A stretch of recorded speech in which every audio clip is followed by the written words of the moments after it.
cha-cha-cha had everyone pining for palm trees, it really did.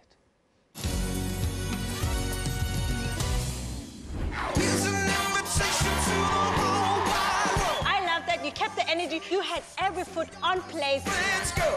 You're a great entertainer. I would just like you to now start working a little bit more on flow. Stupid. That was awesome. You killed it. Great job. Kelvin and Oti! Wow, I mean, what a great dance for you. You two put so much into that dance. Were you literally learning it down to the wire? Yes, we definitely were. I mean, I remember we went into training until the Thursday before our camera block, and we were training until 10 o'clock in the evening. So I really put a lot of content in there, but I just wanted to challenge myself and Kelvin and to show that he can actually do it. Actually, well, you said, actually, that the cha-cha-cha is very similar to the rumba, but it's really, really faster, I think was your exact words. Kelvin, did that help a little bit, seeing as you did the rumba the previous week? Yeah, there were a few things, a few moves that you could kind of transfer over, but the speed was just such a contrast. And I think it was actually noted that the song we danced to was actually quite a fast song for a cha-cha. So it was. I was really happy with it. I thought it was a good dance, and it was a good fun setting, and set on Venice Beach, and you know, two people there just having some innocent flirty fun. I thought it was really cool. Just having a lovely time, Fun at the beach. Fun at the beach, that's what we want. Your lower bodies were so in sync. It was absolutely crazy. I think we've got a bit of footage of this. Let's have a little look. The way that both of your legs, look! Bam, bam, bam! On that, Oti, is this rhythm just coming naturally to Kelvin? Go on, spill it out. Be honest. We've had this conversation before. We have. This is a sore point.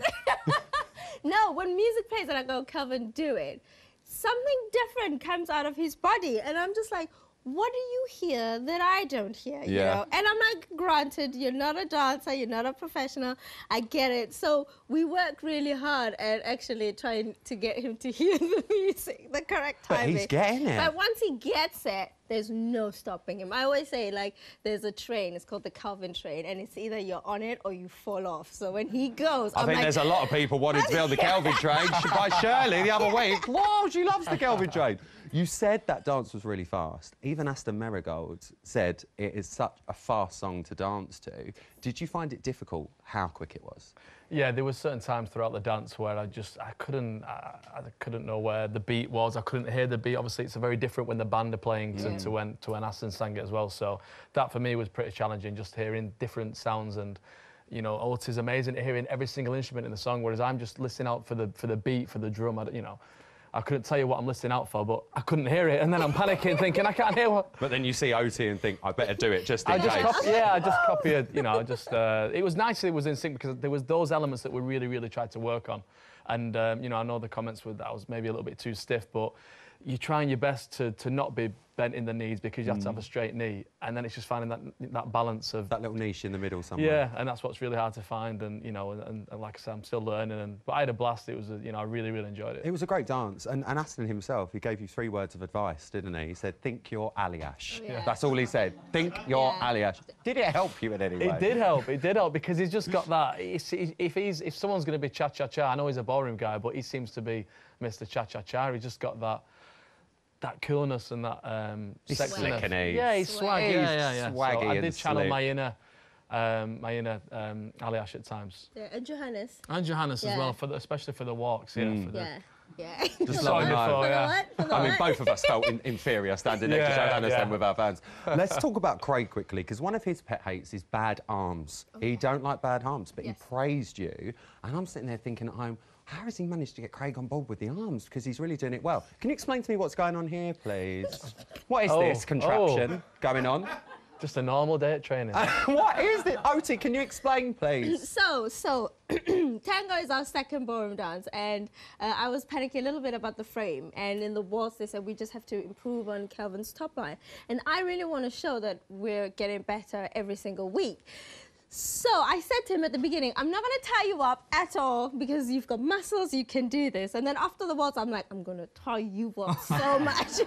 You're not going to believe. And I was like, scarves, ropes. I had like this frame thing. And I was like, yeah, you're going to stay in there the whole week. I was like, Oti, it's hurting. I'm not bothered. No, I can imagine how relentless she is in training as well. And you will stay there until you've got it, Kelvin. Yeah. You will. Even to a point when I was having a drink, I couldn't actually drink the drink. So she had to feed me a little drink, and I was like... You don't get a drink until you've got the arms. No, it's no. that He's simple. like, I didn't put on my ballroom shoes. I was like, oh, you did this on purpose, didn't you? And I had to, like, put the shoes on. I'm like, you're not coming out of that frame. But the judges' scores were amazing. Joint fourth, Yes. 33. What did you make of the score? Brilliant, yeah, you know, again, there was some constructive criticism there where I can improve, and that's what you really try and take on to the next week. And, yeah, the reception we got was brilliant. You know, it's so complimentary, and it's still so bizarre to hear such positive, you know, feedback and reassuring comments. It's amazing. It's amazing. And this week, hopefully, you can do it all over again. You're doing the tango, you're dancing to this. So you're a tough guy. This is a really trendy, cool song. Yeah. You have got to be trendy and cool to pull this off. How are you feeling about it? Can we do it? Yeah, we do can. it? Well, we don't have a choice. We have to. This was you on Wednesday, yesterday in training. How's it been going? Feeling good? Yeah, it's getting there, I think. There's still, it's very fast, but there's such delicate, intricate moves throughout with the arms, with the frame, with the feet. And I know Shirley's big on, she'll be obviously looking at the feet and trying to move fluid as well throughout the transition. I think that was one of my notes last week, that I've got to make each step change look quite fluid and effortless and kind of float across the ballroom. So I've been working really hard this week. You'll get it. We know how hard you work. But I've got to ask, it's Halloween. Are you quite superstitious when it comes down to, like, trick and treats and stuff like that? And I'm just like the treats, really. You just like the treats. You never really like the treats. That is awful! That is awful! On that note, it's Kelvin and Oti! I'm so sorry. I am so sorry. They made me do it. Let's have a look at how training's going for Karim, Amy, Emma and Ali. I'll settle these down. Sit down, guys. It's fine. It's fine. I'm picking up the routine, but the Paso Doble is a very strong, masculine dance.